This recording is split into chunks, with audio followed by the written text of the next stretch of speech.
आज आपण माननीय देवेंद्रजी फडणवीस राज्याचे उपमुख्यमंत्री व माजी मुख्यमंत्री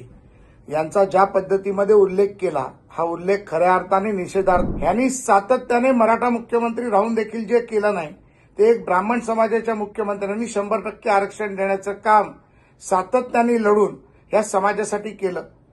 आणि त्यांच्यावरती ज्या प्रकारे आपण आरोप करताय, आरोप राजकीय सूडबुद्धीने आपण करताय, जे प्रकरणच मुळी सुप्रीम कोर्टात न्याय प्रविष्ट आहे त्याच्यासाठी देखील सरकार प्रयत्न करत आहे। त्याला गालबोट लावून माननीय माजी मुख्यमंत्री व उपमुख्यमंत्री देवेंद्रजींचा एकेरी उल्लेख करून निश्चित आपल्याला साधायचं काय हे मला आपल्याला विचारायचं। नमस्कार,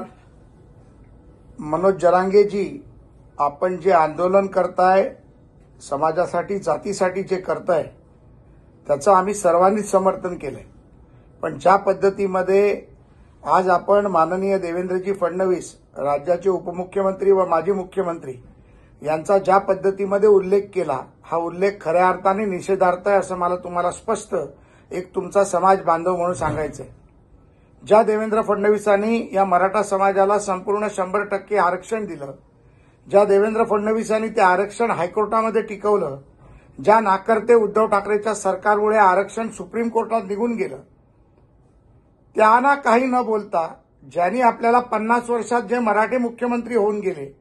मग पार वसंतदादा पाटील असतील, शंकरराव चव्हाण असतील, यशवंतराव चव्हाण असतील, शरद पवार असतील, विलासराव देशमुख असतील, निलंगेकर पाटील असतील, बाबासाहेब भोसले असतील, यांनी सातत्याने मराठा मुख्यमंत्री राहून देखील जे केलं नाही ते एक ब्राह्मण समाजाच्या मुख्यमंत्र्यांनी 100% आरक्षण देण्याचं काम सातत्याने लढून या समाजासाठी केलं आणि त्यांच्यावरती ज्या प्रकारे आपण आरोप करताय, आरोप राजकीय सूडबुद्धीने आपण करताय, असा आता कुठेतरी वास यायला लागलाय।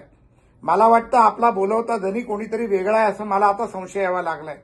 ज्या पद्धतीमध्ये आपण म्हणालात शांततापूर्व आंदोलन राहील, परंतु हे आंदोलन शांततापूर्व न राहता जाळपोळ आणि आमदारांच्या आणि लोकप्रतिनिधींच्या सरकारच्या घरापर्यंत जायला लागलं। मग याचं तुम्ही समर्थन करणार आहात का? मला वाटतं ज्या पद्धतीमध्ये माननीय राज्याचे मुख्यमंत्री एकनाथरावजी शिंदे या आरक्षणासाठी प्रयत्न करतायत, जे प्रकरणच मुळी सुप्रीम कोर्टात न्याय प्रविष्ट आहे त्याच्यासाठी देखील सरकार प्रयत्न करत आहे, त्याला गालबोट लावून माननीय माजी मुख्यमंत्री व उपमुख्यमंत्री देवेंद्रजींचा एकेरी उल्लेख करून निश्चित आपल्याला साधायचं काय हे मला आपल्याला विचारायचं। आणि माझी इच्छा आपल्याला एवढीच आहे मनोजजी, की आपण समाजासाठी लढतोय, एकत्र समाजासाठी लढू, जातीसाठी माती खाऊ, परंतु हे अशा पद्धतीमध्ये जर कोण चालवणार असेल तर ते कुठेतरी थांबलं पाहिजे, ही माझी तुम्हाला विनंती आहे।